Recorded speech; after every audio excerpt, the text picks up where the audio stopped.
No, you know what? One day I should have everybody just Can't be too careful, though, those weirdos out there. There's no Warner Brothers on the side. Oh, gotta ask yourself, do I feel lucky? Marvel Legends Gauntlet, the Nano Gauntlet. Oh wow. Oh, wow, that's cool. That is...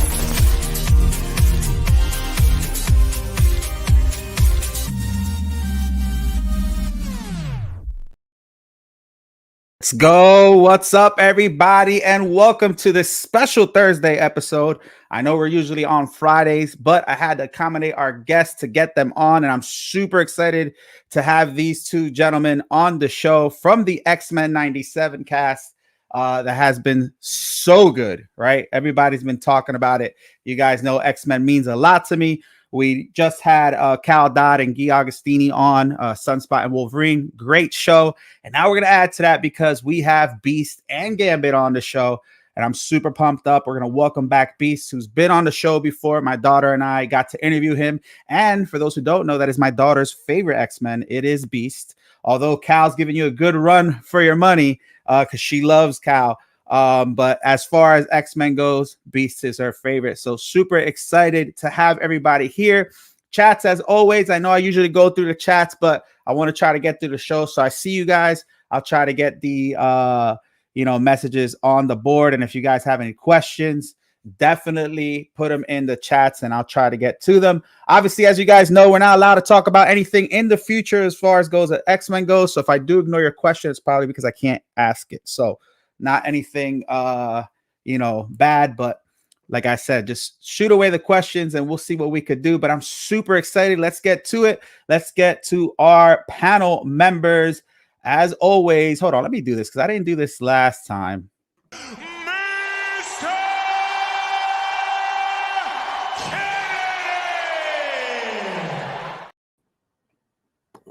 Let's go. Mr. Kennedy, what's up, brother? How are you? What's going on? I'm doing good. I'm doing great. Look at that shirt, bro. You were hiding that? Where'd that come from? Yeah? Yeah, I went to, I had it on earlier. Okay. I like it. All right, representing Gambit. I know that's your favorite X-Men, right? Yes, it is. Let's go. Very good. All right, we got Josh McCoy, as always, with an X-Men shirt on, too. Let's go. What's up, man? Memo, excited to be here, talk to Gambit and Beast. The other show went fantastic, and I'm excited to see you this one. Let's go. We got from Puerto Rico, Mr. Dennis Perez in the building. What's up, Dennis? Can you hear me? There you go. I can hear you. Yeah. All right. Great, man. I'm very excited to be here. All right. All the way from Puerto Rico. I'm super excited to have you on, Dennis, as always. And guys, the power couple, but also known as the backup singer to Boys to Men, ladies and gentlemen, Andrew and Ashley. You're so lucky because I was going to play that tonight, but man, that was really good. I wish you would have. Next time. Don't think you're going to get away from that. What's up, man? How you guys doing? We're good. Yeah, everything's good. That I can't get over that. That was great. Okay. Oh man. For those who don't know, there is a video circling of Andrew singing Boys to Men like a boss, guys. like a boss. So we'll talk about that another day. All right, but welcome, guys. Welcome. Appreciate you two being on. We got P-Rock in the building. Hey. I'm matching it for my X-Men shirt. So that's good. That works. Still Marvel. P-Rock. All right. Dude, I absolutely love how you promoted the show. I'm not going to lie. It's probably my favorite one. All right. I was a little worried. I was like, I hope I don't get mad. No, it was great. It was so you. I loved it. Thanks. Now, for the first time, a good friend of mine, guys, Scott is here. What's up, Scott? How's it going, guys? Appreciate the time, man. Thanks. Dude, I'm so excited to have you on the show. I've been on your show a couple times, so I'm so happy to repay the favor, especially with some of your favorite X-Men. So thank you for being on, bro. Let's go. And returning back once again, Barb is in the building. What's up, Barb? Hey, what's up, everybody? Excited to be here. You're another X-Men fan here, and your favorite Gambit, right? Yes. Let's go. All right. I'm excited. Let's get to our guest, guys. So again, everybody, what's up in the chats? Let's get our first guest on. Guys, George has been on the show before, like I mentioned, and he's such a great guy. I'm so happy to have him, guys. Ladies and gentlemen, Beast himself, George Buza. What's up, George? How are you? Hey, I'm doing great. Welcome to all the fans out there. Big hi and hello. Dude, I'm so excited for you to be on. And I know I said it before, but I'm going to say it now publicly. I am so proud of you, my friend. For those who don't know, the last time that George was on the show, we were actually promoting and trying to get Marvel and Disney to continue on with the X-Men. That was a couple years ago. We sent a couple videos out to them, and here we are now, man. How does it feel to be back doing the X-Men and reprising your role as Beast? Well, the first time that subject came up was when Julia and Eric Lewald invited us down for the very first X-Men reunion when they launched their book previously on X-Men. Yes. And we all bantered around the idea, but wouldn't it be cool if all of us old guys could get our jobs back and revive X-Men? And they said, yeah, that would be fabulous. And the push started, the fans started, and here we are. Let's go. So excited. Let's go. Really excited. It is one of the greatest gifts that an old actor could ever have. Oh, man. And I hope it continues, man. I really do, because it's been great. It's looking good. Yeah, it is. All right. We got season 2 in the bag. Mm-hmm. And from what I've been told, they're writing season 3. That's right. Let's go. Let's go. There's lots to look forward to. Let's go. And that's not a secret. It's not. All right, let's go. So our second guest, who probably had the most iconic moment in the entire series so far, which we're going to talk about in a little bit or later on in the show. But guys, let me welcome the new Gambit, AJ LoCasio. Thank you so much, my friend, for being on. Can you hear us? I can hear you. Oh, there you go. Okay, What's good. up, Okay. man? I don't know what so happened. much. Hey. No, I don't know. Thank you for being on, my friend. I really appreciate you being on. Excited to have you on. And guys, for those who don't know, this is the first time AJ and George have, I guess, been together in the same room, right? Yeah. First time we ever met. This is it. This is our first meeting, which is insane to me because I grew up obviously listening to your voice, and Beast is one of my favorite X-Men. So I'm just chuffed. I'm so excited. This is so cool. Awesome. This also, is you awesome. get some of the best lines, I think, in the show. Like every single one's a banger. I can't complain. Oh, I it's know. so good. He's so good. So Shakespearean, right? Like, love it. And I want to show you guys something real quick. So the last time that George was on the show, we had a little fun with him. Josh, if you want to cue that video, we played a game with George, and we literally made him quote different movies in the voice of Beast. And check this out. This was really cool. You got it, Josh? Was that the first thing you sent? It's the video. It says air. That's the one that didn't load. Oh. Can you just do it now, maybe? Just, Never mind. I thought you got it. Let me see if I can send it. I got all the pictures, but like if that's the only, it might be the one that says error and it didn't go through. So try resending it.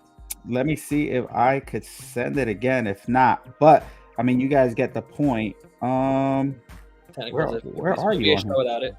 Let me see. Let me see if I can send it. If not, I'm gonna have to send you the YouTube link for it. Let's see if it shows up. But yeah, so we had him on the show, and we had him doing. There you go. Should came on now. You see it? I sent it. Actually, it's in the group chat with Andrew. Yeah, I got it. All right, let's play it. Let's play it.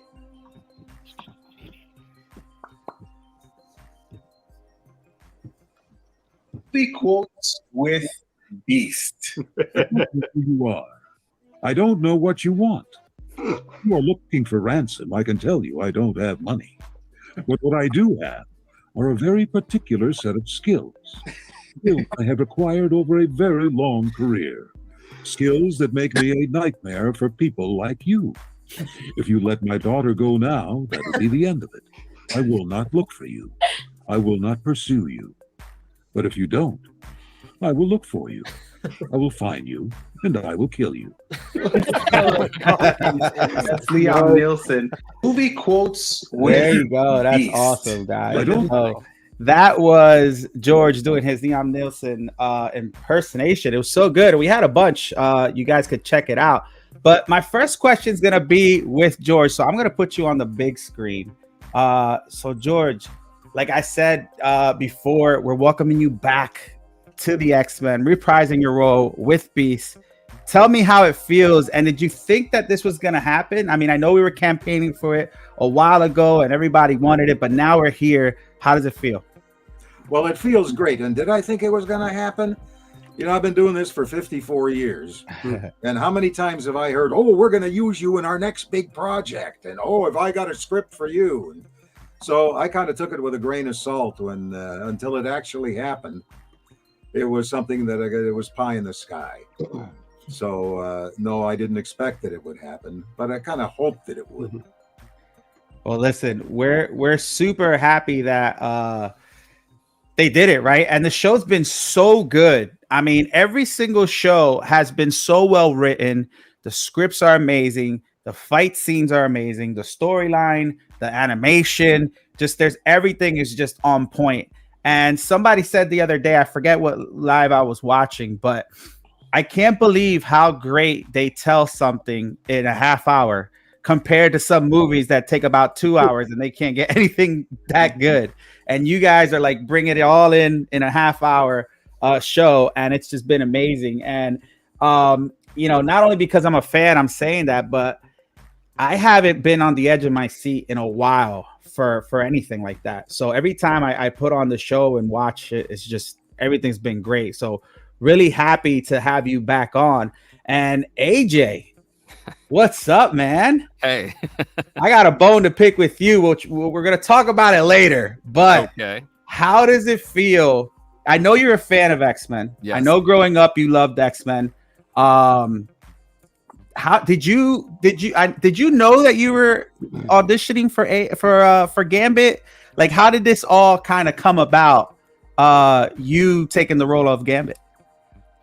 So it's weird because I got like a packet of 30 different auditions, and it was every single X-Men character from the original show that you could imagine, and like a couple new ones, but they all had different like code names. It would be like, this is Ryan and Peter and all these names that weren't, you know, not X-Men names. But the reference was sound clips. So they had like George on there as Beast and a bunch of different reference files where they wanted us to copy the reference, and then a bunch of like 10 wild lines where we weren't copying anything specific. But then when I saw that obviously that there was Gambit, I was like, oh my God. Like I kind of freaked out. And then after I freaked out, I was like, this is the only guy I'm auditioning for. I just want Gambit. So yeah, I just hammered it and just kept auditioning and or not re-auditioning, but kept re-recording it until I was like, all right, this is good. And then sent it off and hoped.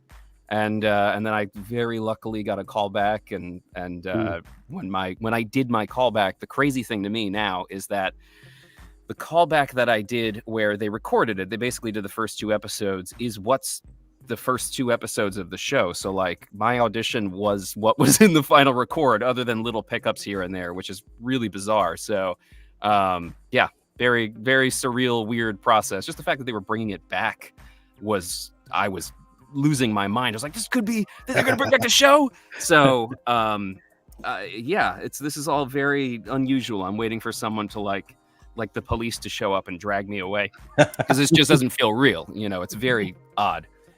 Well, when we had to re-audition for the show, they gave us the exact same size that we had back in 1991 when we originally auditioned. That's really crazy. Yeah, because I recognized it. I said, this is the exact same dialogue. And not only that, but when we auditioned in 91, they called it Project X of all things. You know, that's like half the title.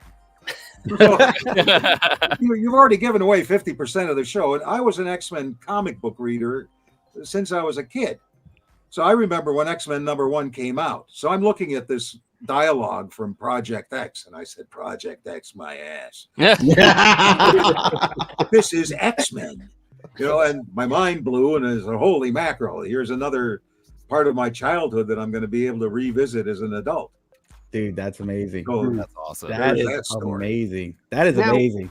In the original one, going back to 1991 in this particular case, I mean, if you look at a lot of the animation that had come out prior, you know, you had Spider-Man and Amazing Friends, you had Super Friends on the DC side, some of the stuff that had more of a quirkier, hokier feel to it. You know, obviously this predated like Batman animated series, you know, even the Fantastic Four and some of the stuff that came later. Did you expect it to be something that it became, or was it one of those things that's like, okay, this is cool, you know, it'll be something to do, some income, or did you expect it to be what it became? Absolutely not. It was another gig. It was a badge of honor because we were doing something as important as X-Men. And I kind of equated it to when I did Ewoks right after Star Wars came out, and I was playing Chief Chirpa. When I walked out of the theater from Star Wars, it was like walking into a lamppost. I had no idea where I was. I was so blown away by that film. And then a little while later to get a call to go and audition for Chief Chirpa. It was the same kind of feeling as doing X-Men. But I never thought of it as being such a huge splash because, for one thing, they never told us. According to Eric and Julia, the halls of the studio in LA were filled with giant mail carts filled with fan mail. And they were kind of holding us, well, we don't know if we're coming back next year or not. And, well, hold on, you know. And at the last minute, okay, we're renewed for another year. So we had no idea that we had any impact out there whatsoever. And when the show ended, everybody had other projects to go to, and it just kind of faded away. And then people kept bringing back, oh, you're the voice of Beast. And so, yeah, a lot of other things too, you know. And there wasn't social media. It wasn't until like later on where you found out all these fans, all these people, you started going to Comic-Cons, you started doing lives, and now you're seeing the impact that you guys had in a lot of people's lives, in my life, right? And everybody here on this panel. And now it's kind of like, it's funny because I was talking to Cal, obviously, about this, and, you know, Eric and Julia and all the original cast. It's funny, the feeling you guys are having now should have been the feeling you guys had before. So it's almost like you're starting brand new, even though you're not. How does that feel, that now you're going to cons and people are like you're so popular and you're seeing all this stuff and these fans go crazy and going up to you, you know, like Andrew with his big cassette player or cassette tape to get autographed? How does that feel? Well, from my standpoint, I think we're much more mature and able to handle it than when we were younger. All right. You know, a lot of people can go in the wrong direction. I know a lot of people that invested in this game Trivial Pursuit and became millionaires during the 80s, and they all ended up in rehab or dead. So,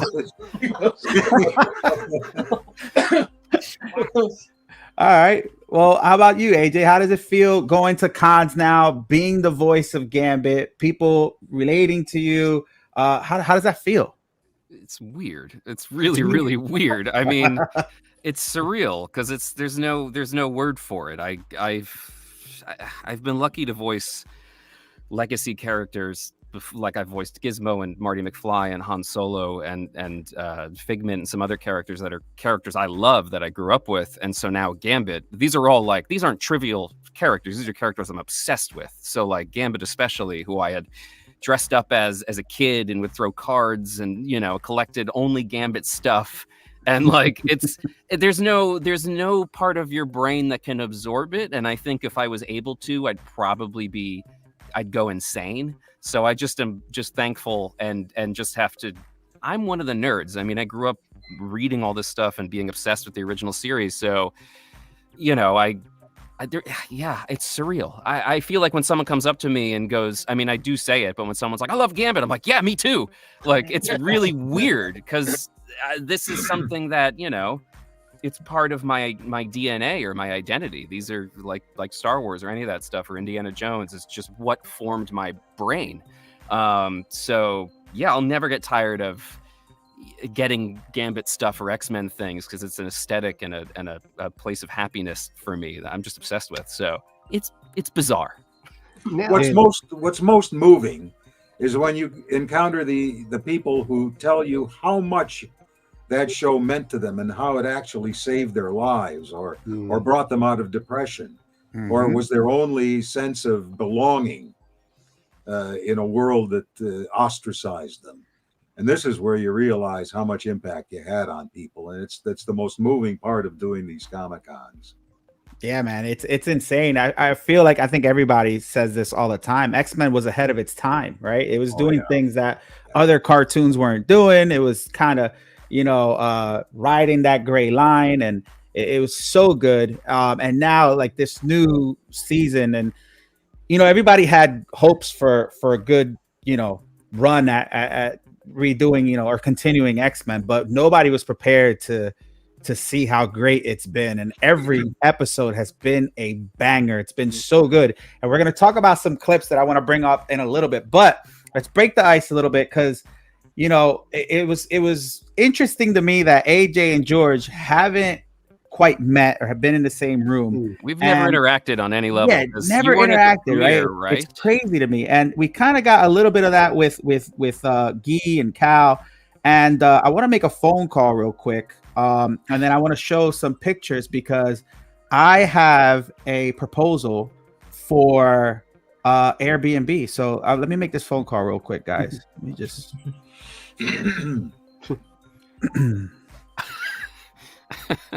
Gee, I feel like I'm on Oprah. Yeah. I'm so stoked you got my number. Guess what? This May, we're welcoming mutants like you to the X-Mansion. For real. Come hang out and see where the X-Men crash after fighting major baddies. Sounds rad, huh? So keep your pagers on for the 411.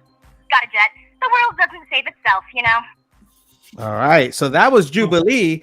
And George, I know AJ saw this. I don't know if George saw this, but Josh, why don't you bring up so Airbnb just announced their Icon Stays. They have a mansion that was completely revamped, right, to look like the X Mansion. So we're going to go through some pictures here. And my proposal to Airbnb is to have ToyQuest101's panel and friends host the entire X-Men animated cast, including the writers, anybody who wants to show up. And we spent a weekend here at the mansion. This is in New York, guys. Check this out. This is so crazy. This is crazy. George, have you seen this? Here we go. No. So they're renting this out for people to stay. I think it was like $100 a night. And you have Jubilee's room here. You have Wolverine's room. You have Professor Xavier's desk. Beast rooms is here too. We're going to show that in a little bit. Right now we're looking at Wolverine and Jubilee's room. So this is Jubilee's room. This is the mansion. The Lost and Found. This is Professor Xavier's desk, I believe. This is insane. This should be. How is this not like an installation that stays up forever? I know. I don't. This is going to disappear after a couple months. Is gross to me. This should always exist forever. It should. Beautiful. It should. I may be jinxing it, but $100 a night's not bad. No, it's not. Compared to what we just spent in the Rockies, my goodness. This is great. I'm trying to see if we get to look at that. It's got the spiral staircase. It's got and everything. The way the animation's done is really good. We're doing a con in Minneapolis in September where they've revamped an old mansion downtown, and they call it the Uncanny Experience. Oh yes, the School for Gifted. Yes. Yeah. Yep, that's another one, but that's more like realistic. This one's more animated. So here's your office. Go back one. Shading.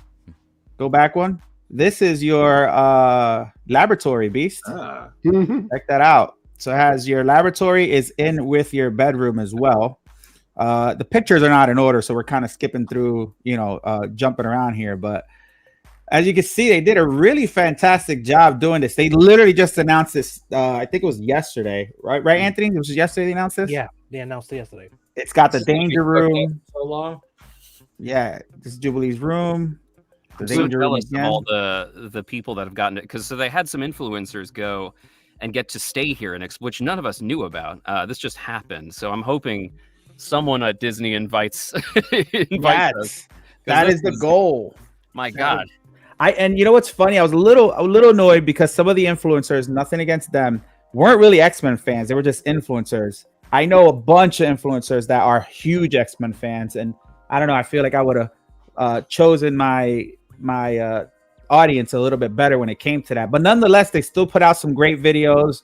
showcasing the mansion and stuff. But yeah, I really hope Airbnb reaches out to the entire cast and brings you guys on board. This would be an excellent place to kind of hang out and meet each other, all and be in one room for the first time. But this is three bros here. Everything's here. This is ridiculous. Wow. There's a couple of videos. I think Stefania Sassano, who does Rogue. Yeah, who does Rogue? Cosplays. Yeah, she's awesome, and she posted a really cute video of like. She's an X-Men fan, though. I can't. Yeah, she's a massive X-Men fan. So she was perfect for it. Yeah, or a really good liar, but I'm pretty sure. No, she's extremely passionate about X-Men. She loves it. She's very sweet. But yeah, her video is great. And Airbnb posted a video too. That's sort of. So how long does this stay up? Hopefully forever. I think they're booking May till May 15th, but I only think it's for a couple months and then it kind of goes away. It's just so stupid to do that. Yeah, they can make a killing off this. They just kept it open. Mm-hmm. Just there's your gear, Gambit. I know, that's so cool. That was last week. We could advertise a weekend with the X-Men. Yes, that would be cool.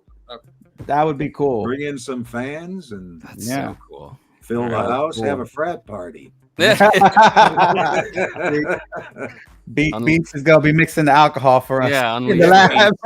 Something blue, perhaps. There you go. That's awesome. But yeah, I just wanted to show that because I know George didn't see. I know AJ seen it, but isn't that dope? Everything's just turning into X-Men, man. It's just crazy. You got toys, you got figures. Airbnb's doing their thing. More of this. Yes. Just whoever, this aesthetic is something that I feel like we all crave. When you grew up in that era, the card backs and the colors and the neon and the arcades, like, I'm so glad it's making a comeback, and X-Men kind of seems to be leading the charge. It's like this in Spider-Verse where it's just pink and blue, and I just want to live in a world of that. So this X-Mansion stuff is just sorry, I keep harping on it. I'm angry about how good it is. You know what I mean? I'm enraged by the beauty of it, which is maybe the not vividness healthy. of the animation in the '97 X-Men is spectacular compared to the earlier version. I mean, let's face it, Saban was looking for the cheapest avenue they could to animate the series. I mean, they switched between Korea and the Philippines. And, at the end, right? And there were some really rough patches where the animation was kind of sketchy. That but I tell you, it's a delicate way of saying it. In this, it is spectacular. I was just absolutely. It was like watching Fantasia in the '60s on. It kind of has that some sort of unnameable substance. Let's say. That one scene that had Jubilee in the club. It kind of had that heavy metal feel. Like the animation was kind of like that. Heavy metal.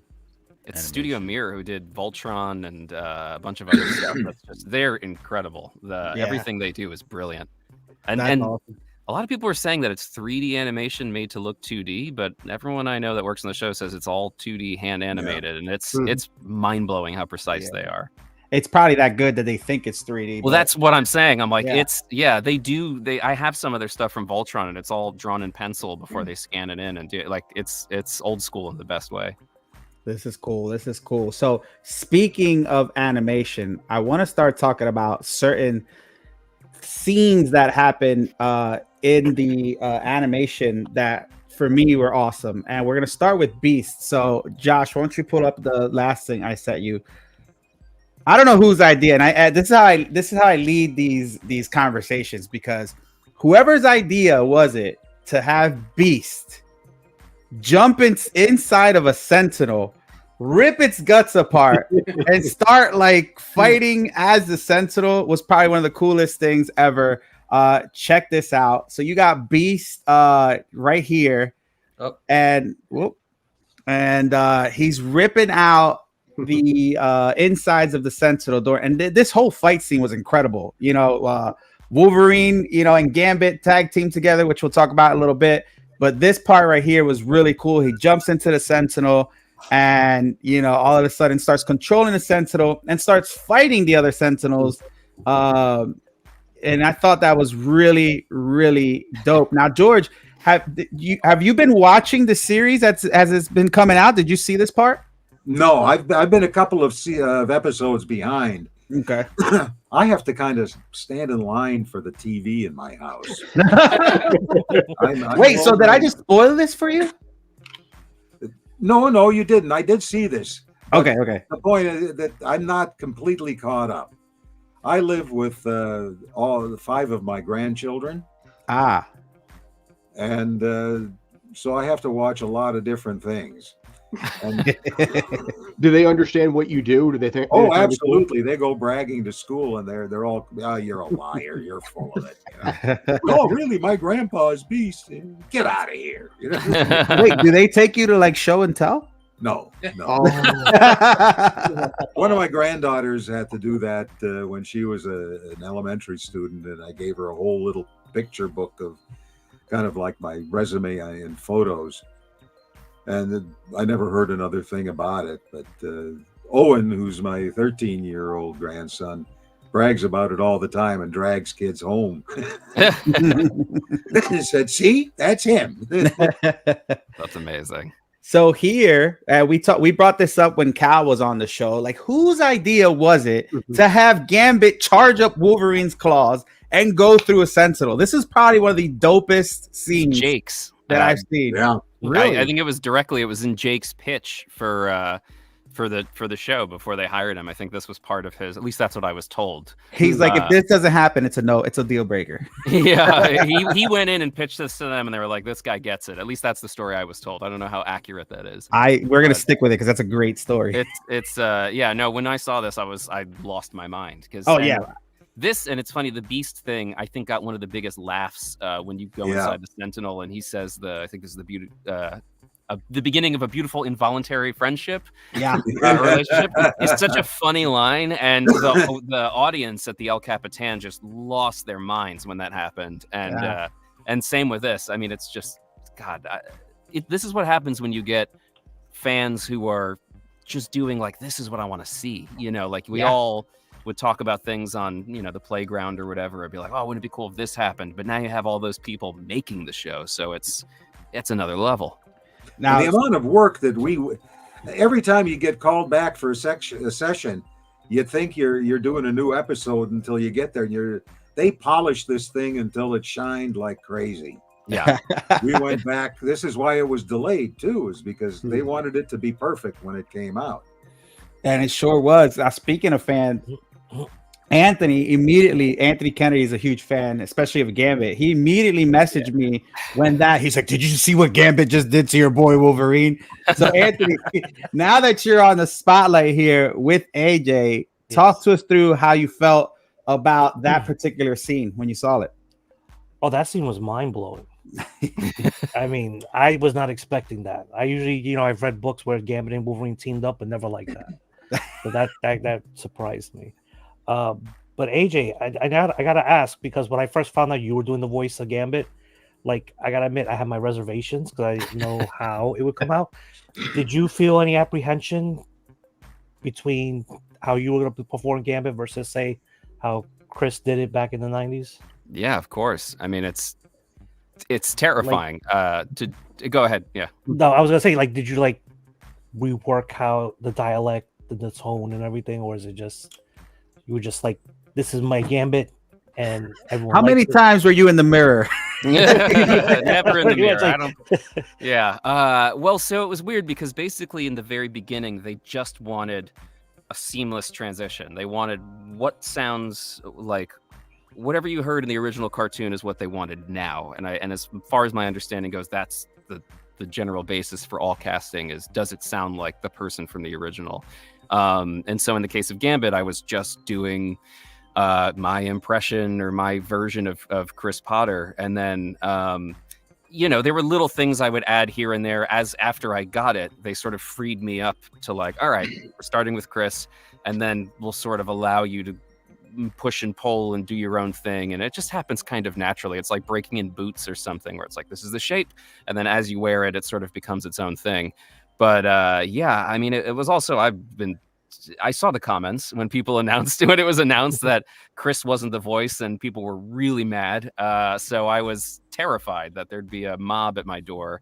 Because yeah, Chris is my Gambit. I grew up listening to him, and he's what I hear when I read the comics. Like George with Beast and Cal with Wolverine, they're the voices you grow up with. So I just wanted to, like I've done with Marty McFly or Han Solo or any of that stuff, is just this is what I'm just trying to fool you into thinking it's the original and then disappear. So that's kind of was my my take on it. But the team was cool to let me improvise some stuff and sort of make it my own slowly.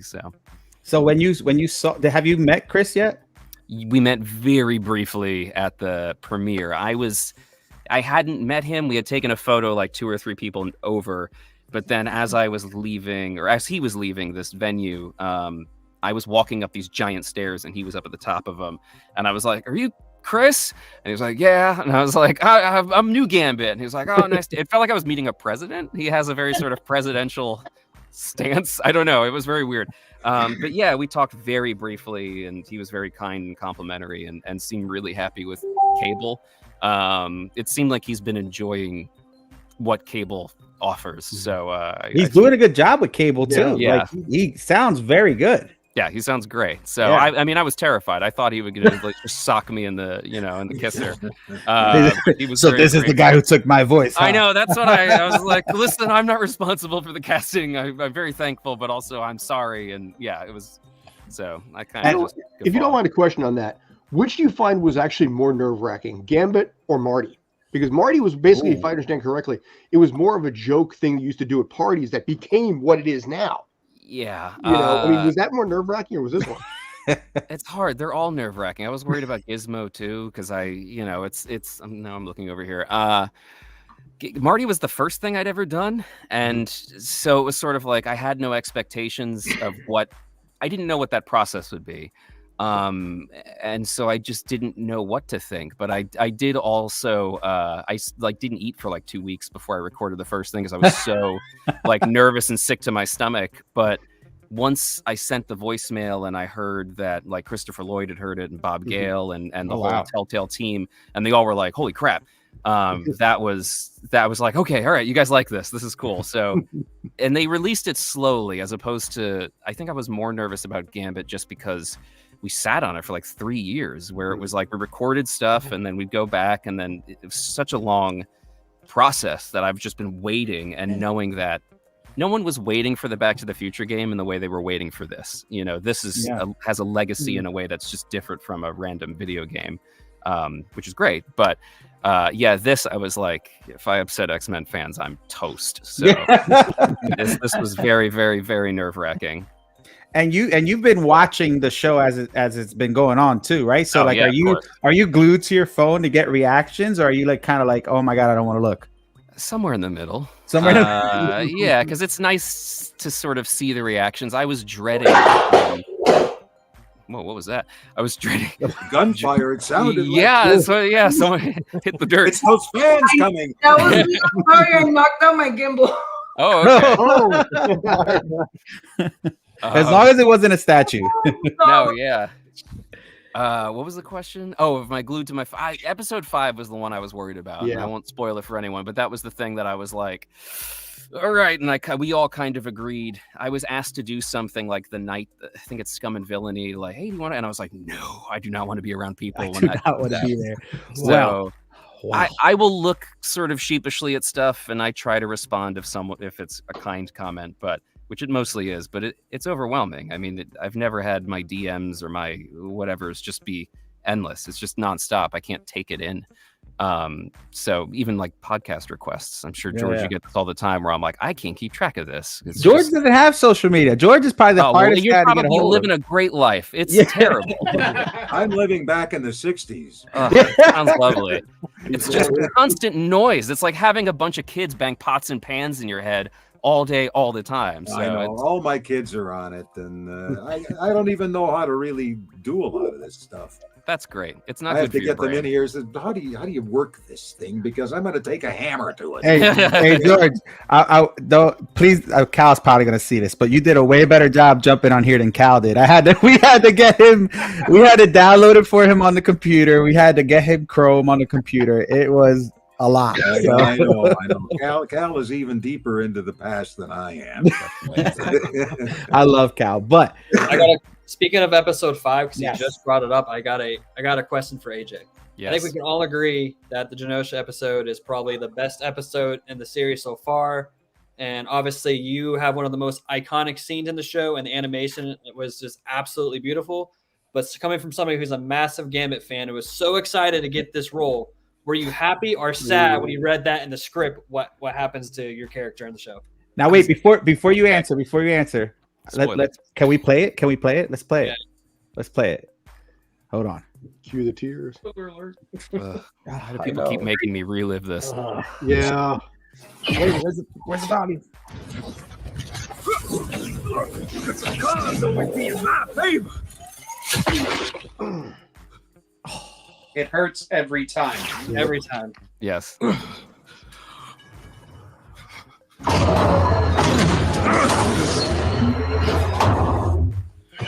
Mutant intruder neutralized.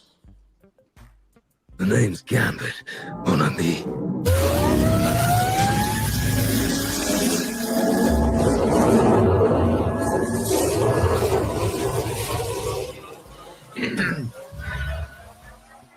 Remember it. Yeah. Every time. Oh, goosebumps! Look at my hair. Oh my god, I goosebumps! had to rewind that scene and play it again because I was like, I don't believe my eyes. Like, what is Is going it possible on? that AJ can give us that line in the voice of Gambit? Sure. This is gonna follow me for the rest of my life, and I'm okay with it. The name is Gambit, mon ami. Remember it. Let's go. I gotta get Ashlyn tissue. She's literally starting to cry over. Oh my god. Oh, is she? Is she? Hold on. Is she? Only a little bit. It's okay. It's I'm sorry. still holding out hope that AJ, you're gonna come back. Me too. We just watched the newest episode, and I feel like they're leading up to something with Cable. And we actually got to meet Chris and Lenore at MegaCon and everything, so we love them. So, like everyone said, he's doing a really great job with Cable. But I'm just like holding out hope that he's somehow going to fix this and that you're going to be able to come back. When I tell you that when the episode happened, she just started walking around the house going, nope, I don't accept this. Nope. This is not real. She was in straight denial for like 3 days. Same. Yeah. I mean, it's so to answer your question, I was devastated. I mean, this is my dream. There's like a Mount Everest of dream jobs, and this is high up there. Or like, what's the one with all the president's heads? Oh my God, Mount Rushmore. Thank you. We're like, Gambit is one of those heads, and so I was like, oh, I got this, and I was like excited beyond belief, and then very shortly afterwards, I get like a call from one of the producers, or it might have been Bo or Jake or Meredith. That was like, all right, we have some bad news. Don't worry, you're still in the show, but we're killing you off after just a couple episodes. And I was like I wanted to throw up. I was so devastated. It was extraordinarily painful because you think you're about to go on this big journey, and then suddenly you're like, actually, you're getting off. And I was like, wait, no, I was going to, what about, where's everyone else going? I feel like Louis Tully at the end of Ghostbusters. He was like, I want to go with those guys. And it's like the Ghostbusters leave, and you're just sitting there, and someone takes him off to an ambulance. It was, I can't emphasize how devastating it was, because it was so, not only is it a job, but I don't view it as such. It's a character I'm extremely passionate about. It's a show I'm very passionate about. And I mourned in the way that you mourn like a friend, which is very bizarre, but it was the same emotions that I felt in those instances, where it's not like, oh, you lost a job, you feel sad. It's like, damn it. I'm so upset. At the same time, it's like an honor though to be the voice of Gambit when he reaches that end. So it's like, the thing is so I didn't have that information yet. They just said, you're going to die. Good luck. And I was like, and then the script came in. Yeah, it was so, but once the script came in and I read it, I went, oh, cause I was like two or three scripts behind so I got to read the lead up to it. And as I was reading it, I was like, oh, I see what's happening here with the love triangle and the feeling of not having worth within the group, and then feeling like this sacrifice is what value he has left. So that was, I get chills thinking about it. Like I realized, I was like, this is a big deal. This isn't just some moment where it's like, oh, you got off screen. Sorry, I'm talking a lot, but no, you're good. You're good. It was once I felt it and saw it, it was a lot. It hurt, but it also was, I said to the team, like, if you had one line where Gambit just farted, I'd be like, and I got to do it. I would feel honored. If it was just, I'd be like, and I got to do that. Gambit's, but the fact that it was this, I'm devastated still. I will never be over it. And, but to be part of such a big piece of his story, which I feel like Gambit fans are always hungry for more content. Gambit doesn't get enough story. Gambit doesn't get enough stuff. And this is one of his biggest moments. And so the fact that me, some kid from New Jersey who was obsessed with this, who's cosplayed him, and it's like I can't take it in. I'm honored, devastated, and confused. Well, listen, so that show was a roller coaster. That episode was just a roller coaster for me. I was screaming, I was like standing up, I was like, and I put the volume up, so like, and I just got goosebumps watching that again. But I got a question, and then I want to go to Barb and some of the other people on the cast, because I want to know how they felt when that happened. I know their emotions going through, but did you get a chance to practice that line that you just did for us? Yes. And it's so like, how many times did you do it, like in your head? No, did you?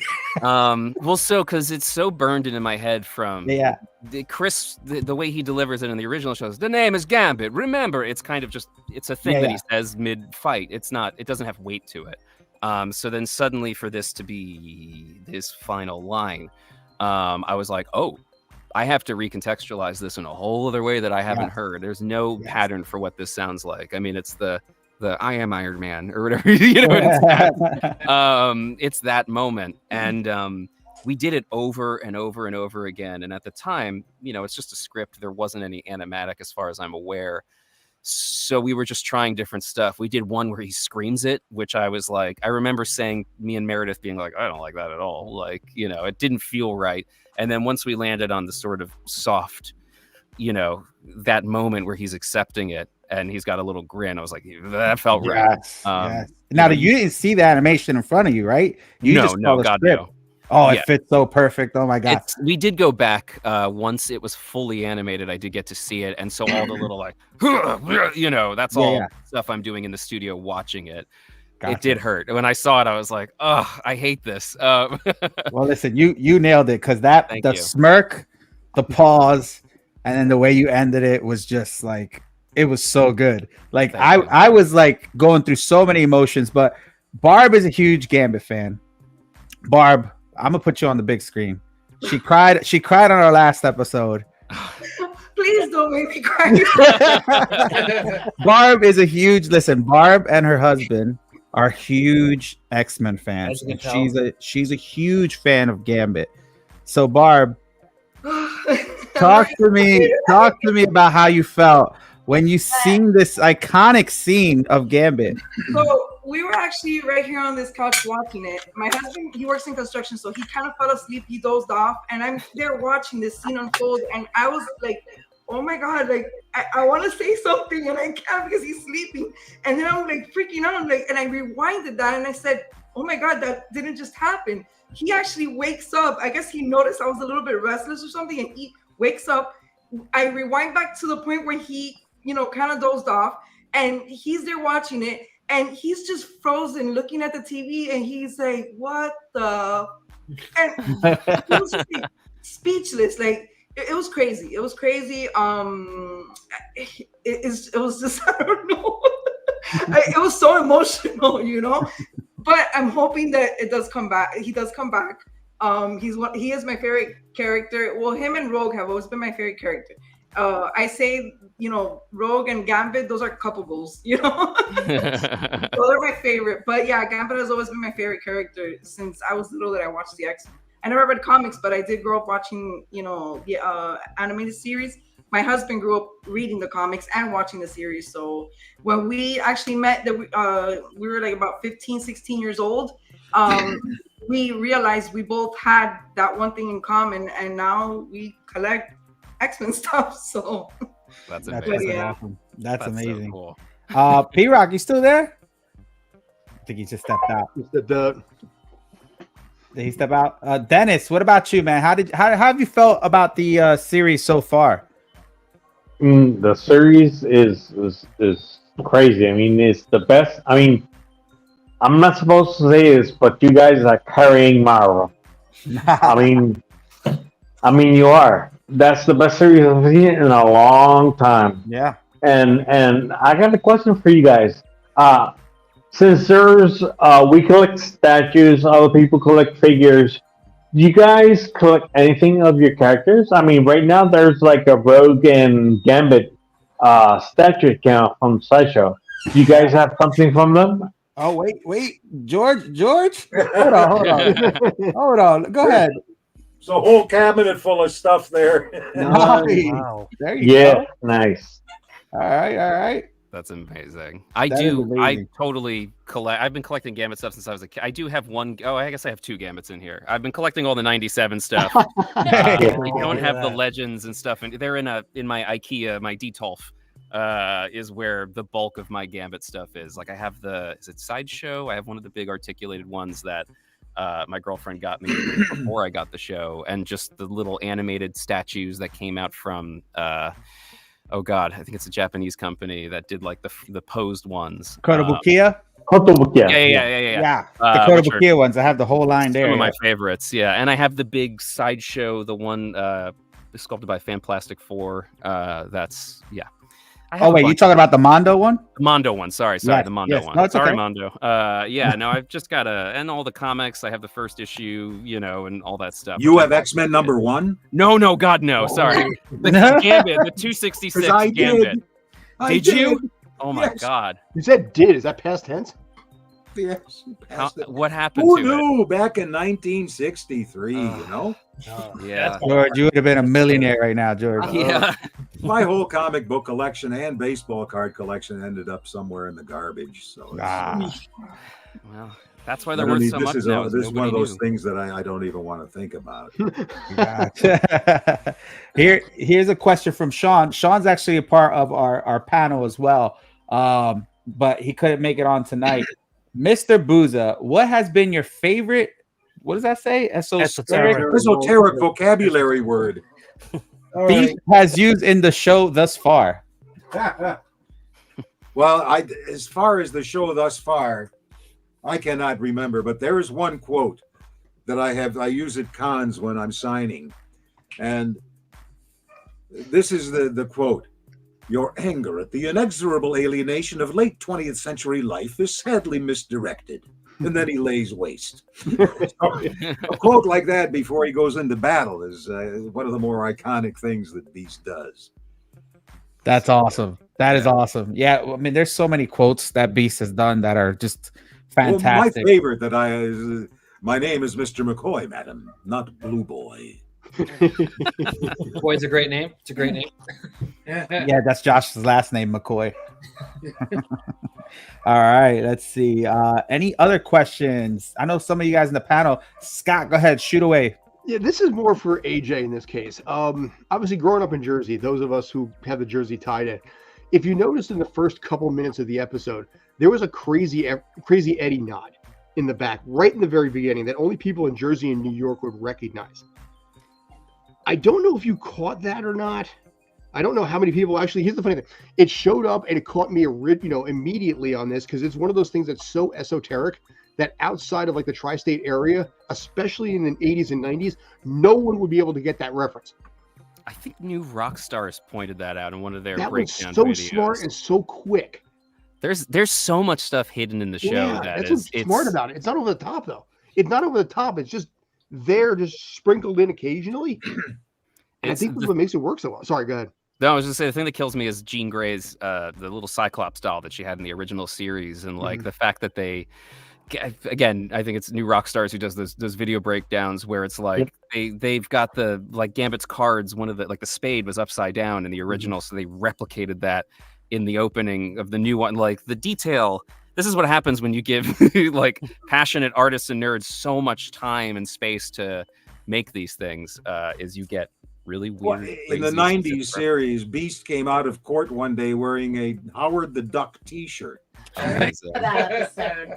And that was an inside joke because yes, one of the animator of Howard the Duck was a good friend of the X-Men producers, and so as an inside joke, they put Beast in a Howard the Duck T-shirt, and then they sent it to me, the T-shirt. So whenever I'm with Howard and Julia at a show, I wear it the first day. Oh, you have the shirt? I have it. They sent me the Howard. Oh, that's awesome. That's awesome. I hope I meet both of you. Obviously, I got to meet Cal, Lenore. I definitely got it. Eric and Julia have been on the show twice. They're gonna come back next week. But yeah, I hope to meet all you guys. That'll be freaking amazing. Andrew, there's a bunch of us going down to Phoenix the May 24th. Really? It's my birthday. Down to the Phoenix Con. I've never been there.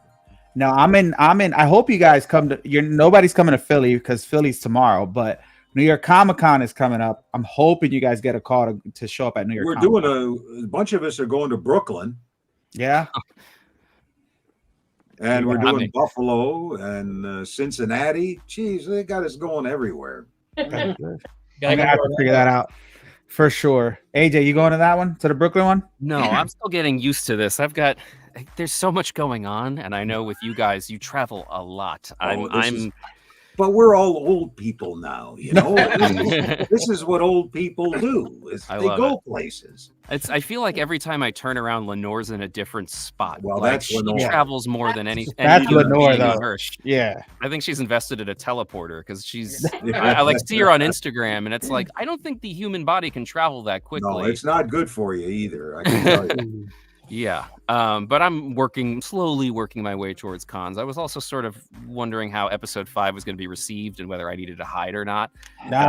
Cons are exhausting too. There's the episode 5 was a turning point for Beast too, where he doubted his pacifism. Yeah, and whether the coexistence was the right path. Right. You know, that's a big jump for Beast because no matter what, he was always there. No, we've got to try and find a peaceful solution to this. Yeah, and coexist and follow the professor's path.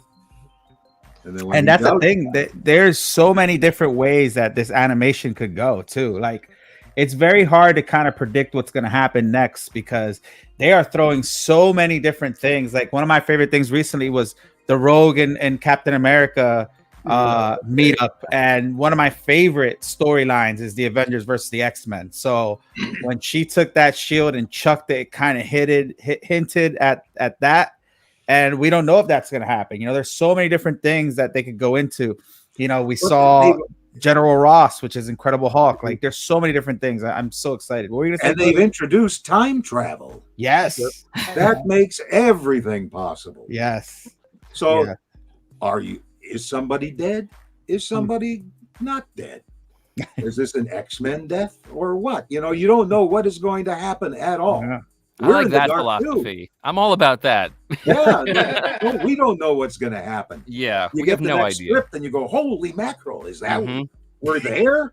My God! You know, it's mind blowing. It's an amazing experience for us too. We read one script and go, I can hardly wait to read the next one. Where's this going? Yeah. We have no idea. They don't tell us. It's like reading the comic books when I was a kid. You put it down and you can hardly wait till next week.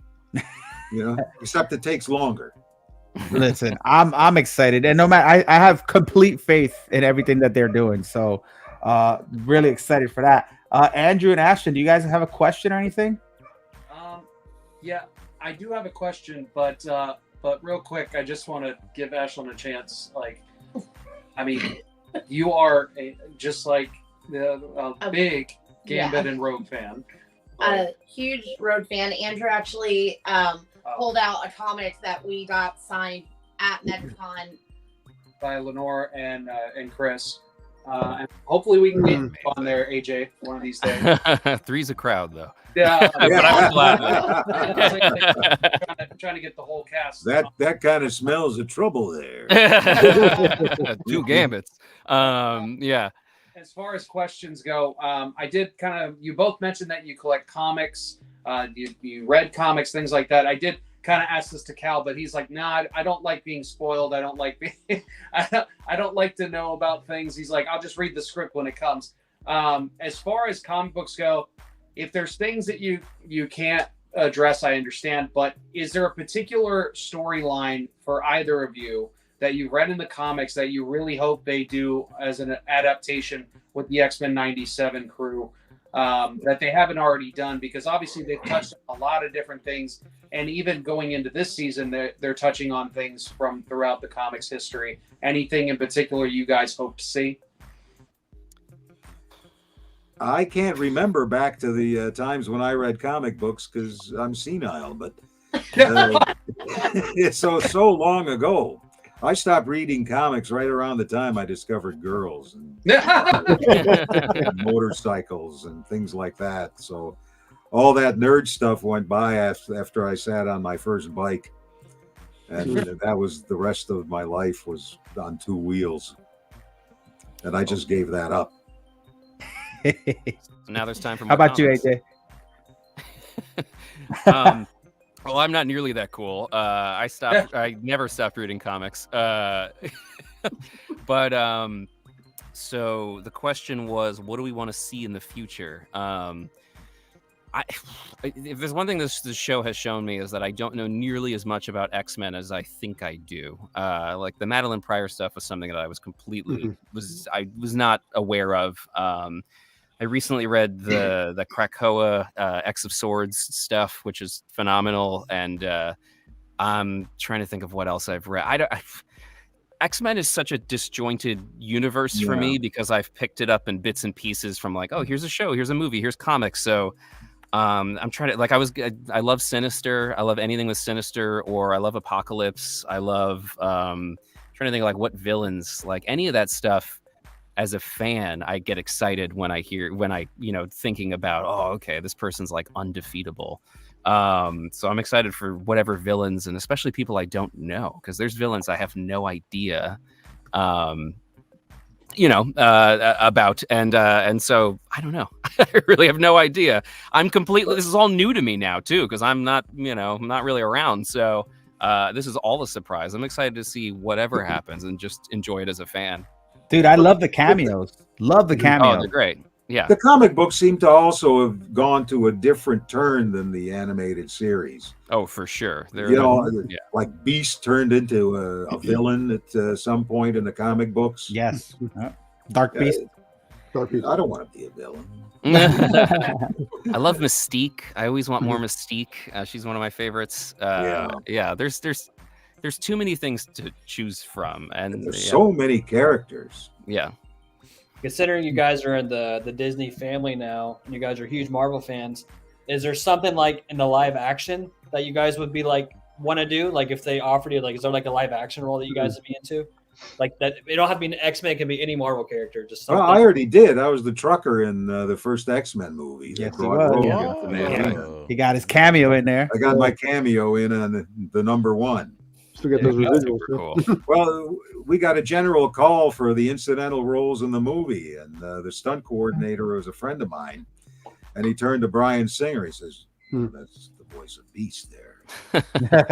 Brian called me over. He says, without your series, I wouldn't be making this movie today. Wow. That's awesome. Cast. I got the part of the trucker. He's like, we're going to put you in a truck. This is, you get to have a tiny little scene with Anna Paquin and with Hugh Jackman. And it was very exciting to be in that. Well, Cal told us a cool story. As far as live action is concerned now, I'm kind of past that. I really enjoy the studio. You wouldn't want to get painted up in blue and no. I've been there, done that. I did all these fantasy. I worked for Disney before on Honey, I Shrunk the Kids. Yeah. Okay. And the TV series with Peter Scolari, and I was his neighbor, and everything that he invented blew up on me. And they painted me. Maniac Mansion, I got painted blue, and believe me, it's not fun. It doesn't come very easily. How about you, AJ? Would you want to play Gambit in real life? Oh, sure. I mean, I don't. Why not? The industry doesn't work that way. I'm always flattered when people are like, "You should play live action Gambit," which is an incredible compliment. But I feel like, for whatever reason, Hollywood hasn't discovered that voice actors are also actors. So it's not like theater where people are like, well, they do theater so they can go on camera. So I'm not holding my breath, but sure. Yeah. If that came along, I'd take a crack at it. In Canada, there's never been that definition. You were an actor. That's what I say. You're acting. You did theater, you did TV, you did film. There were no barriers. I did stage for the first 7 or 8 years of my career until I finally landed a TV spot, and then I started doing animation, and to this day, it's always been a perfect blend of live action and animation, voice. Well, there was never any distinction. The same way to think of it. Actor. I know. Well, that's how it is out here. You get pigeonholed into being like, that's what you do. And then people view it as like when I show people that I have voice acting credits and I want to do on camera stuff, it's like going to a bank with Monopoly money. They're like, that's not acting. And I'm like, it's preposterous. I don't agree with it, but hey, this is my chance to talk about, to gripe about Hollywood. This is not so much, this is radio drama almost. Yeah. Like we used to do Shakespeare on radio. And they would be directed just the same way as if you were on stage, except it was just on radio. But there was blocking, there was fight scenes would be done. There was a guy who did Foley. They don't do very much of that anymore. Yeah. Well, I'm just saying Secret Wars is coming out, so y'all could be variants of your characters. That'd be in whatever final battle they have going on there. That'd be so cool. That would be cool. Sold. Yeah. We're in. You're in. We'll have you come out as Beast and we'll glue blue fur to your face. Yeah. My hats come off to all those guys that do cosplay and they come as Beast. I had 2 just this past weekend that did it up in Calgary. And boy, that's going the extra mile. When you paint yourself blue. Yeah. With all that hair. How do you eat? I know, right? That's a lot. It's all I know what the hair part's like because I did Quest for Fire back in 1980 where we were cavemen and we got haired up like you wouldn't believe. Oh my God. This was Jean-Jacques Sarno's no dialogue. You know, Desmond Morris did all the movement for the show, and they had a special language that was concocted by the guy that worked on Clockwork Orange. I can't remember. See, again, time has taken its toll, but we got hair pasted all over our bodies, and our entire wardrobe was an animal skin with a hole in it. Well, it's all mocap now anyway, so you can still do it. So here's a question from the audience here. Personally, oh wait, that's not. Where's the question at? Hold on. I lost that question. Did I lose it? He basically asked, where the heck did it go? It's about 20-ish up. You want me to read it or? Yeah, read it off. Read it off. All right, let me find it here real quick. Yeah. There it is. Okay. So actually, for the both of you guys here from Kyle, same guy that just posted down below with Inuyasha. Oh, there it is. Perfect. So go ahead, read it off. All right. Here's a question for both. What voice references did they pull when they're creating voices for Gambit and Beast and other characters as well? And also the other question was, AJ, can you throw cards? They won't. They don't go far, but yeah, I could throw them. I've tried. Trust me. I've watched those YouTube videos where like a guy will slice a melon or like a hot dog with a card. That's crazy. I wish I could do that, but no. Sadly, I'd be pretty useless in a fight with a card. One day, maybe I'll work on it. What was the other voice reference? Chris Potter was my voice reference. Yeah, but especially Beast in this case, was it more of a theatrical? There was no voice reference. They wanted our normal voices, and all I did was smarten them up to make him more precise and try and show his education and sophistication. He's basically a nerd who can kick butt. I agree with this comment. For me, also, the one thing that, with Chris, obviously I had him as a reference, but I did the best I could to listen to, there's like a Cajun podcast called Y'all Catchin', and like, there's my buddy Chet is Cajun, and he gave me a bunch of dialect and stuff that I would play with, and I just tried to absorb as much of it as I could and try to bring that in sessions where I'd be like, can we use this phrase? I think the only thing that got in was when he sees Genosha for the first time. Gambit off camera goes, Kia, which is like, wow. But there was a bunch of other things I tried to throw in there. I would write notes and have vocal references and, you know, so I tried to bring some of that in. And yeah, well, I don't know how successful that was, but it was a thought. Thankfully, you didn't study from the Gambit from the Wolverine movie. No comment. Gambit's a hard character. I mean, it's a but very the guy lost specific... he lost the accent halfway through the movie. Like that, you can't explain that. Come on. Wait, so what are your thoughts on what's his name, Channing Tatum being Gambit? No. Me? No. Yeah. I mean, I don't know. I have no idea. I maybe he seems like a passionate fan. So if he's, I would love to. Anyone who loves Gambit, who wants to see Gambit portrayed in a way that's honest and true to the character, I'm excited to see what they want to do with it. I mean, I know he's been vying for it for a really long time, and if he has that passion, I'm excited to see what he wants to do because he's clearly got something up his sleeve. No pun intended. But you know, I don't know. It's the whole Michael Keaton Batman thing where it's like you don't know until you see it. So I just love Gambit, and if he's portrayed in the way that feels right, then I'm all about it. It's like Tom Holland's Spider-Man, where you're just like, "Who's this guy?" And then when he showed up, we're like, "Yep, that's Spider-Man." So you never know until you see it, and I'm just always excited for the Gambit content. That's awesome. Check this out. So this is a real cool comment. This is similar with my daughter too. You know, I got to introduce my daughter to the X-Men because of Disney Plus.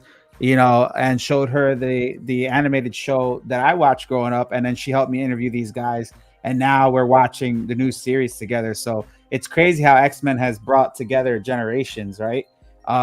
It's really, really cool. Man, a lot of things here to digest. Guys, you guys have been doing such a great job with this series. I cannot wait. How many more episodes do we have to the season finale? 2. Oh my God, 2. Jesus. Down to 2, yeah. Jeez. I love that it's going right into Deadpool Wolverine. We're getting so much X-Men love. I know, I love it.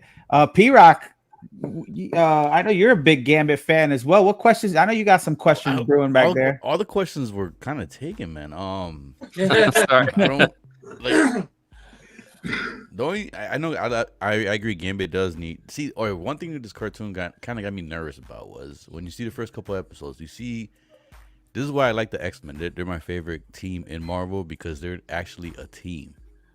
When you see them fight, they combine their powers. They do, and I'm nervous that when the live action movie comes out, we're not gonna see that, and that's what I'm scared about. And like this got my hopes up. Like, oh man, I can't wait. Now I can't wait for the live action like X-Men. But I'm kind of I'm hoping for too much because the cartoon's been awesome so far. So you guys been doing an awesome job. I mean, Gambit definitely needs some love in live action.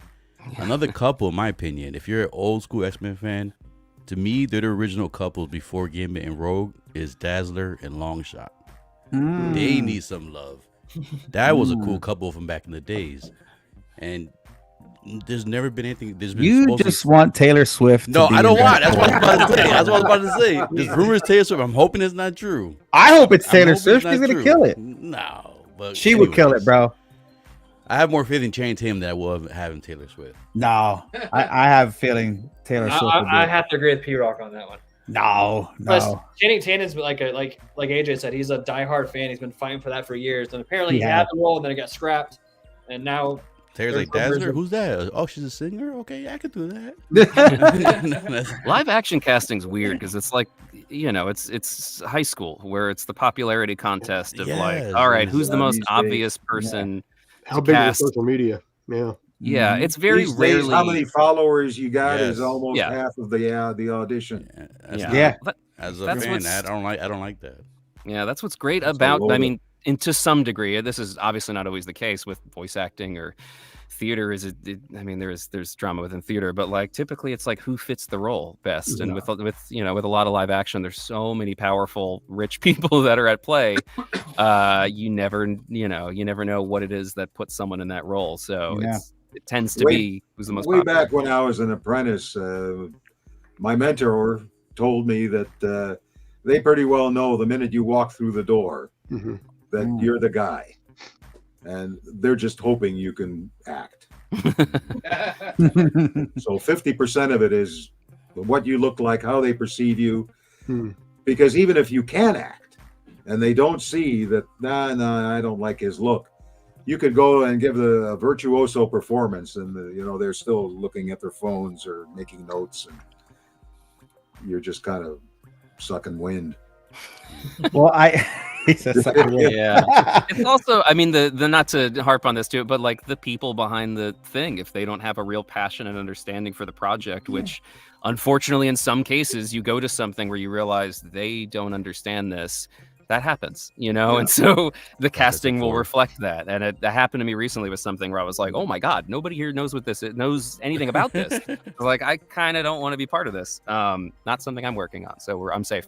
But that happens. It's just people who assert themselves into positions of power who make strange decisions sometimes. So hopefully, if they do a live action X-Men, they get people from the animated series who are diehard fans to help out. I mean, you have a template, you have a team who have done nothing but knock it out of the park. So I hope they take notes, because this is a hard act to follow. I agree for sure. And I do have to say that, Marvel, I love you guys, but they have taken a really far dip into what they've had before as far as cinema goes, and I really feel like the X-Men animated series has saved them from the trajectory that they were going downwards, because ever since the Avengers movies, I probably would say that was a long time ago.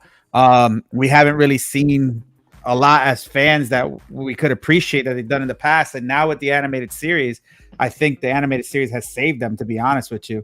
Thank you, Miguel. Yeah, right. Okay. Marvel's gonna be like, we're never doing anything with you again. No comment. Yeah, we're not. We can't say we're happy to be part of X-Men. Hooray! Yeah, me and George disappear. There's a lot to juggle. I mean, that's the thing that's so tough. And I feel like as someone who makes stuff or is part of this, it's so hard to have. It's hard to have empathy for something that we view as products or movies. Yeah. It's hard to realize that there are people fighting to make the best thing they can, and so. For the most part, again, unless it's someone who, like in the project I mentioned, where I'm like, oh, these people are out of their mind, it's usually someone who this is their dream. And so I have a lot more empathy going through this, realizing that people are honestly trying to make something for the most part that people just love, and that's a hard task. It's a communal work of art. Yeah. Is what it is. It's everybody working together to create one work of art. And everybody's injecting their piece. Yeah, it's not always. I always think of the Kevin Smith Superman story. You know what I'm talking about, with the giant spider. I always think of that, where you get someone who's like out of their gourd, who can show up in certain situations. Like I love that story. It's one of my favorite things. That happens, and I'm not saying Marvel, but I'm saying other places it can happen. And then you get Wild Wild West. If I could interject. Yeah. I just wanted to say that, and because we have, the genius of the X-Men team, the bad boy of the X-Men team, if you will, here, and then obviously you have so many great writers that are involved with the show. One of the things I just wanted to touch on real quick, it's not really a question, it's just more like an appreciation for you guys, because the subjects that you guys tackle, the things you're not afraid to shy away from, the original and the new version, is such an amazing thing. You guys, like, I was very apprehensive, I guess is the best word, with when the new version came out, if they were still going to be willing to, kind of go for the jugular in certain ways and not shy away from the reality of the world that we live in, and the issues that we face, and the the ostracizing of certain people and things like that. And to see what they've done, just pick up where they left off and go even further. That's right. It came back even harder. That's right. And I just want to say thank you to you guys. Thank you to the writers, to the overall team, for really sticking with it, because that's something that you don't see nowadays with a lot of, like, if you want to say animated or kids shows or however people want to label it, you don't always see that. There's only certain properties that are very rarely are willing to do something like that, and you guys are doing it. I'm going to do a joke here, in spades, and so I see what you did there. Yes, thank you. I just wanted to say thank you both so much for your performances with this, because it means a lot to a lot of different people, and I honestly, this sounds so stupid. I feel smarter from watching you guys, especially of course Beast. I always learn something from you. But I feel you feel smarter from watching Gambit. Yeah, you know, honestly, there's some things that I'm like, I don't know that I necessarily. It's an emotional intelligence. Yes. It's like Bluey. I don't know that wise, but there's definitely some times where like I wish I could learn to be that cool. There's definitely that. Like, but thank you both so much. I just wanted to address that real quick before we wrap up or whatever happens. I wanted to say thank you for that. Yeah. Well, thank you. Yeah. I just want to say that today's world needs X-Men even more than the 90s did. Absolutely. Yep. Because we're living in some really scary times. We are, yeah. And you guys are an example that you can say so much that makes sense in so little time. And when they say they can make it happen, it's not true. You're the living proof of it. Yeah. Yeah, and Marvel and Disney have been doing such a great job, especially I think now we needed this more than ever, you know, as far as the world's concerned with the things that are going on. And like I said, the writing and everything has just been so phenomenal, you know. So really good job. Sorry.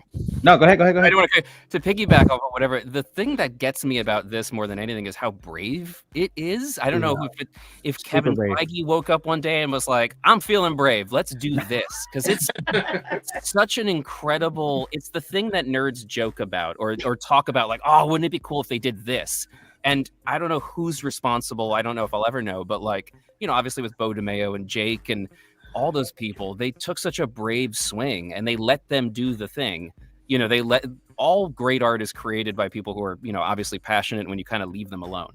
And it feels like that's what that's kind of born out of, is you let them sort of be this army and create something out of pure passion and just intelligence in a way that I feel like so few things are. It's I think more than anything, other than like casting Robert Downey Jr. as Iron Man, it's like one of the bravest things and smartest things they've done. And it's such an honor to be part of it. The bravery came from the original series where the producers went up against Fox, where they wanted a kid show, like Larry says, Scooby-Doo, and they gave them X-Men. And they had to fight tooth and nail to get that show to the place where they wanted it. They didn't want any cartoony stuff. They didn't want any of that giggly stuff. And they wanted a hard-hitting universal show that dealt with issues. And for a kid's show, for Fox Kids. Yeah. So that's where the bravery was. And that's where the glass ceiling got busted. And that's where X-Men 97 picked up. Yeah, was it Margaret Lesh who did the original? Margaret Lesh. That's the one. Yes, God. She is the one. She laid her entire career on the line. Crazy. Yeah. Because they told her, if this blows, adios, you're gone. And luckily it didn't. And it saved Fox from going bankrupt. Yeah. Just so Disney could swoop in and buy them later, you know? But it's like, I'll tell you, it's wild because like there's so much buzz online. And Andrew and I live in Orlando, and we're at the theme parks all the time. And we keep going into the stores, and we're looking for the X-Men merch for all the hyped up fans. And there is nothing. Like, we have not found a single thing really pushed for X-Men. So I really hope that they're paying attention to how popular it is. And we well, I'm not even a toy yet. It's crazy you say that because I went to like Walmart like about a week ago, and I go to the toy aisle. I always go to the toy aisles, and I go look for X-Men stuff, and there's literally nothing. 3 toys. There is like an X-Men, like there was like a Wolverine, like the claws. There were like 3 figures. That's it. It all sold out, is what I keep getting sold told. Out, yeah. I went there the day Gambit came out. And I went up to a dude it was pretty early in the day, and I went to one of the employees and I was like, hey, did any of the Gambit figures come out? He's like, you're like the 30th person to cut. He's like, I haven't even been able to put them out yet. Like all the figures too. It wasn't just Gambit, because people keep coming up to me and I keep giving to them at the door. And then it turns out he didn't have them. He only had 1 Wolverine. But like people were buying them from that Target before they even reached the shelves. So it's like this insane Yeah, it's craziness. Yeah, Also, that's the Orlando thing. It's because they have Universal. I think has the right X-Men. And I probably shouldn't have worn my Universal shirt for a Disney thing. Fine. But It's fine. We work for both, so it's fine. Oh, But okay, yeah, all that's exactly the situation. I think there's some Marvel stuff at Disney in Orlando, but only certain things that weren't in the contract with Universal all those years ago. Guardians, and I'm a big parks nerd, so yeah, Guardians. Okay, of so the Galaxy, yeah.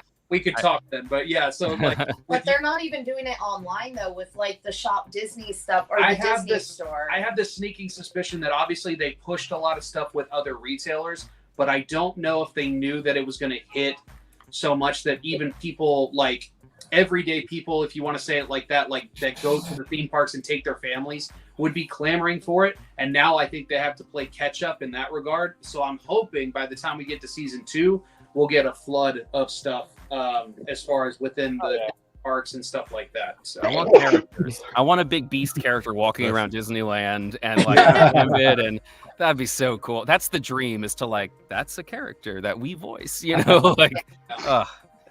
Yeah, as far as over here, the toys they're definitely getting sold out. Even when Guy was on the show, he was looking for his Funko Pop that came out at Target exclusive. And he had to go to like 3 different Targets to try to find it because they keep getting sold out. I don't think they have as much as they're gonna probably have now going forward with the other seasons, but as far as I know, it's definitely getting sold out, especially from going to the cons and going through to the toy shows and stuff. People have them there trying to flip them and sell them for more. So, but guys, that is about it. We're nearing 10 o'clock here Eastern Standard Time. I'm in Jersey, AJ, by the way. Oh, really? Okay, yeah. I'm in Jersey. Clinton, New Jersey, or like around Flemington, Hunterdon County. So you got a diner over there with a 50-pound cheeseburger. Yes, that's the one with the train. What can you think of it on Route 31 or Route 78? Yeah. Yep. You're right by Pennsylvania. Yeah, disgusting. It was like the most passable diner, but we would go there like once a night or once a day, like once a day, just because it was the only thing to do. Anyway, why can't I think of the name here, Charlie? Yeah. Gross burger. Anyway, gross burger. So gross. Literally like a giant. It's like, if you can finish this, it's like no one can. They'll die. Somebody said Buddy the Elf said, I met Beast as Buddy the Elf at Rhode Island Comic-Con. That's pretty cool. Amazing. That's crazy. I love doing Comic-Cons. You love them? Oh, I do. Yeah. I really do. I gotta get back. I gotta get more into these. I get tired. I'm such an introvert that like I go to one and I need to sleep for 3 years. It doesn't bother. I get more tired on a movie set. You know, the last movie I did, I didn't even want to be there. No, you guys definitely got to do more Comic-Cons. I mean, people want to see you guys. Obviously, I love meeting the fans. Show's been great. They want to meet you guys. You know, it's just I want to meet you guys. Obviously, like I said, I met a couple of the cast members already, but definitely would be a pleasure to meet you in person and stuff. But I'd guys, like to thank do a you show in my so hometown. Go ahead, George. Cleveland. That's where I'm from. Yeah. Yeah. I'd really like to do the Cleveland Con. Oh, we got to put it out there. And my agent's trying to get me on Hot Ones. Hot Ones. Good luck. I want to get on there. I'd like to do that. Well, I want to bring my own sauce. Oh my God. Do you have your own branded sauce? I grew an entire garden full of Reaper. Oh, Reaper, right? The Reaper. It's they've successfully engineered a pepper that is hotter. Yeah. But it held the #1 spot for a number of years, and I grew a field of it. Oh wow! And made 8 gallons of sauce. What do you call it? Do you call it something? I call it sustenance. Yeah. I go through a quart a month. Wow. Oh my God. You'd have to hospitalize me. Like a barbecue sauce or like just a hot sauce that you make? No, this is my own hot sauce. I make it. The house I have to empty. People have to leave. I open up all the windows and challenge accepted. That's family loyalty, by the way. Do you sell some? I can buy some from you. I'll try it. But it's out there now. Beast likes hot food, so I'd love to be on Hot Ones and go head to head. So, George, do you sell it?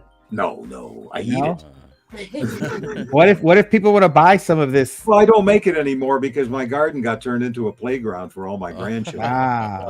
You've So already I got a have to title in hang the that comment, up. by the way. Yeah. For it. P-Rock's You're like, in I'm the about to buy show, some right everyone. now. I know, man. I want some hot sauce. I love hot sauce. Beast incarnate. But I love hot food. Same here. It would be Beast- really nice to see how hot I can take it. Beast incarnate sauce. There you go. Yeah, beast incarnate. That's Although so I've seen funny. guys on YouTube that take a Reaper, cut the lid off of it, fill it with a Reaper sauce, and then eat it. And then their head explodes just like in Scanners. And Ooh. That's P-Rock and Anthony are like challenge accepted. I've had the last dab and like all the sauce because I subscribe to the hot ones. I get like the monthly. They send me 3 sauces. Do you I really, tried all the P-Rock? ones. You Yeah. do? Yeah, man. Why come you haven't done a review? The show for where I know people. Oh, I've worked with him. Let's see how. Oh man, we got to do something like this live. Do a taste testing thing. Let's do it. Comic-Con. I'll bring something. AJ's like, count me out, dude. Yeah, I love spicy food, and I hit like in my early 20s, my stomach decided it was done. So anything spicy now, my Thankfully, I'm face still going. loves it. As a kid, I would eat jalapenos out of the jar and put hot sauce on everything, and then suddenly it was just like, we're done here. So now it's like I want to eat it, but yeah, I'll have to cancel my plans for a week, which is horrible because I love the taste of spicy food. Listen, so before we go, can you talk to me a little bit about the spoops? Oh, sure. Yeah, I don't have any in here, but spoops are. Can you bring that up, Josh?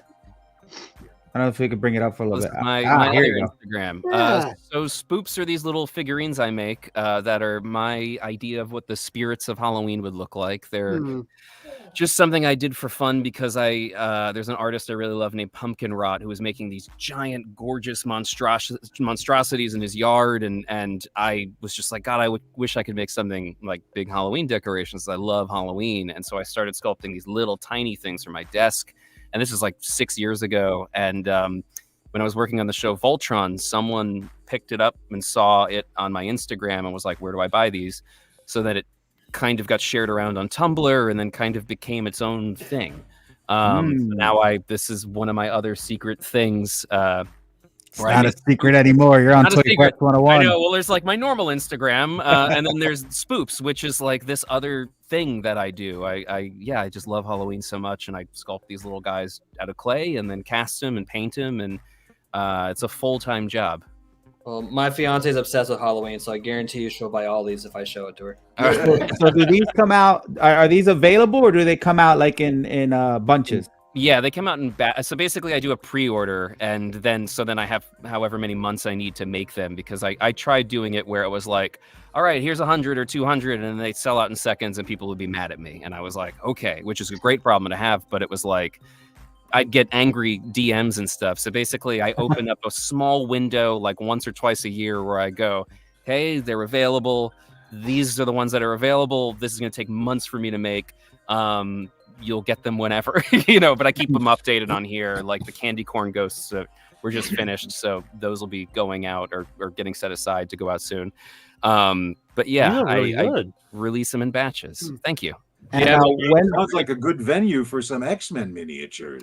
Oh man, people keep asking me to do like different Halloween icons and stuff, but I try to keep it my own IP, I guess. They're just all Halloween central, so that I don't get sued. This looks good though. Open right now for order, or is it? No, I had them open in January, and now I'm still trying to fulfill those pre-orders. And when do you think the next one's gonna be open?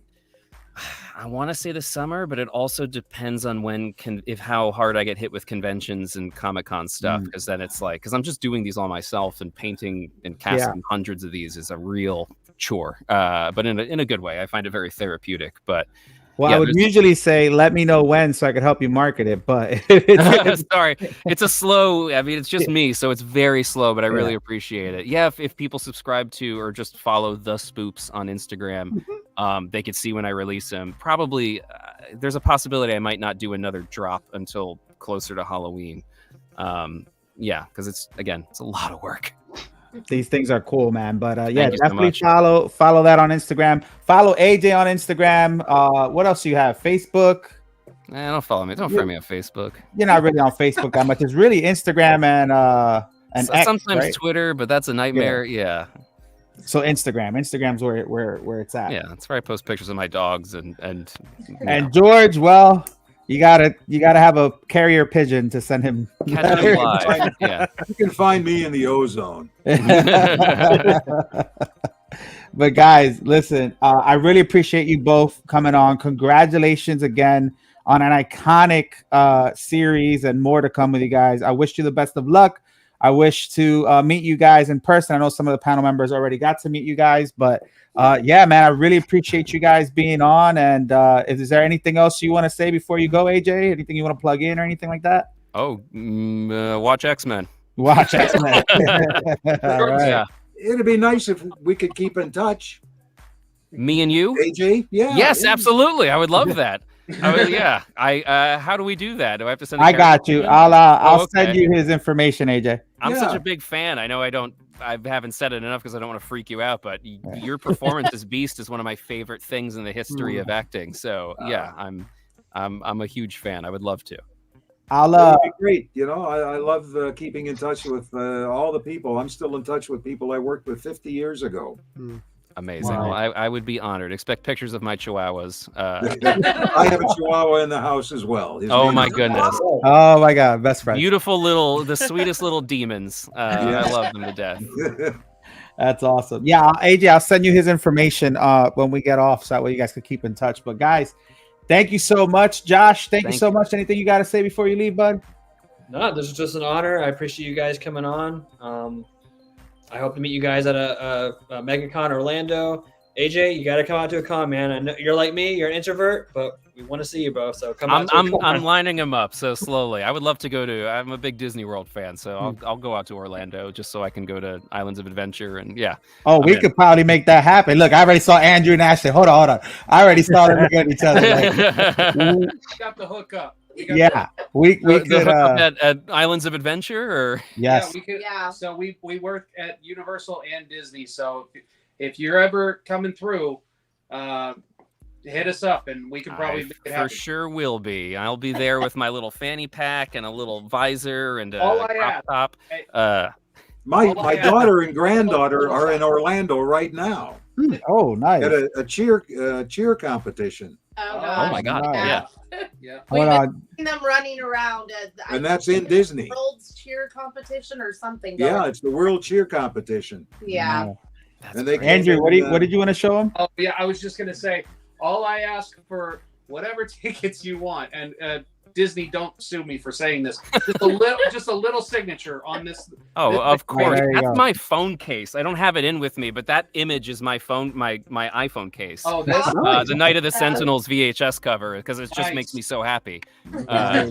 That's awesome. It's such a beautiful piece of art. That and the Sega Genesis game. That I love that image. Absolutely. Yeah, of course. I mean, you don't have to do that, but I'm just playing. I would do it either way. I just want to say. well, I will gladly sign whatever. Art inbox. Maybe not whatever.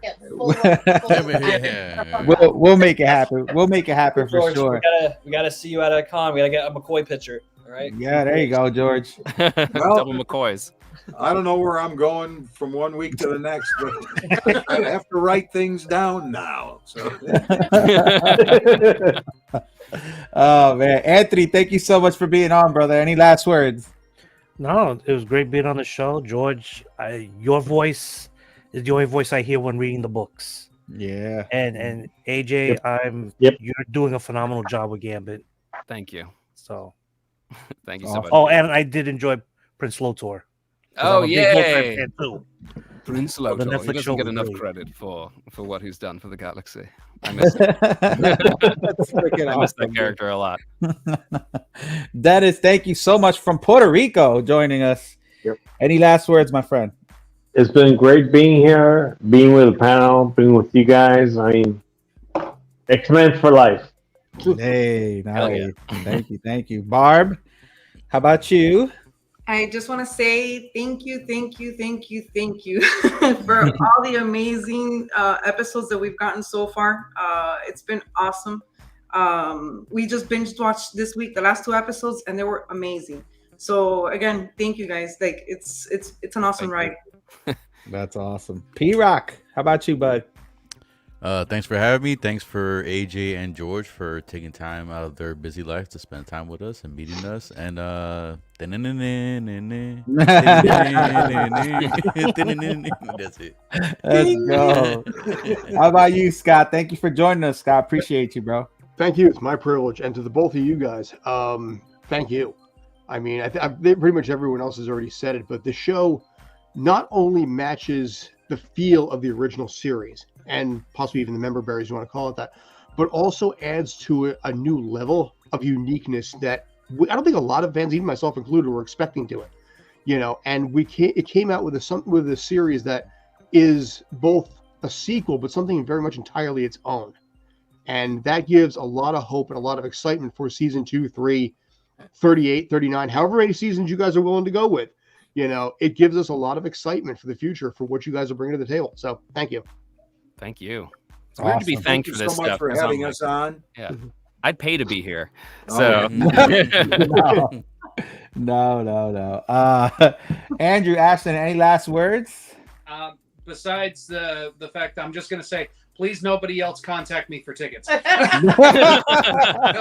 going to get flooded. He's going to get flooded. Yeah, my inbox is going to be full. No, I just want to say, again, like everybody else, thank you so much. I know you probably are tired of hearing it, but also never tired of hearing it.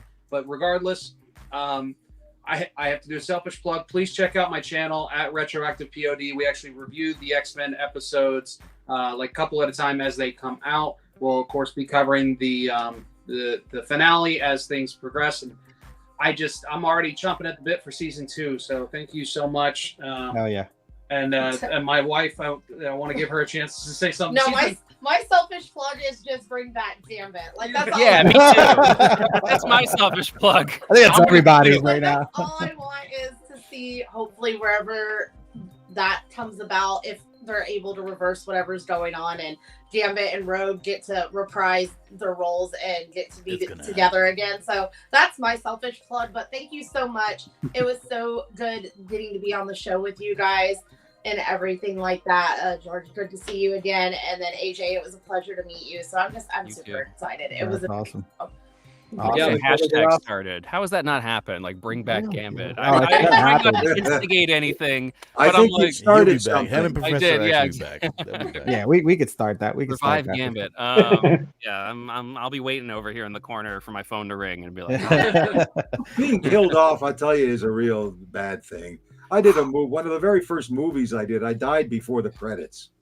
You died in the previews? Yeah. No, I died in the beginning of the movie before they run credits. There's like a 2-minute thing, and I was shot to death in pieces, but before the credits even started. It was wow. And then you got to watch the rest of the screening when you're there. Yeah. Well, listen, guys. Before we go, we gotta get our group photo like we did with Cal. Oh, yeah. Let's take a photo real quick, and then I'm gonna do my plug, and then we're out of here, guys. Let's do a quick photo. Who's Who gonna did the take a screen grab? picture? Is it you, Andrew? Who did the screen grab last time? It's too far away for me to do it. I apologize. All right, I'm already taking some over here, by the way. I got it. All right, ready? I'll take it on my phone. I don't got a screen. Hold it. I got little. Confetti going on. I throw confetti. All right, hold on. Let me. I don't have a screen grab, but I mean I can do it from the show. Ready, guys? 1, 2. Let's go. Perfect, guys. I could grab it from the phone afterwards. But anyway, guys, listen. Next Friday, we are going to be joined once again by Eric and Drew Laliwad. We're going to have Storm on the show, and we're going to have Bishop on the show. So make sure you guys check that out on next Friday's Collectors Assemble Live. And then at the end of May, we're going to have Magneto on with Mondo, the company, which is going to be super good. But yeah, we're going to just keep knocking out these interviews, having these guys on before they get super busy with the cons. But man, appreciate you guys. Love you guys. Thanks for being on. Don't go away. We're going to end the show, and then we're going to circle back at the end of it, guys. Appreciate everybody that's been on, and we'll see you guys on another episode of Collectors Assemble Live here Friday nights. Bye, guys.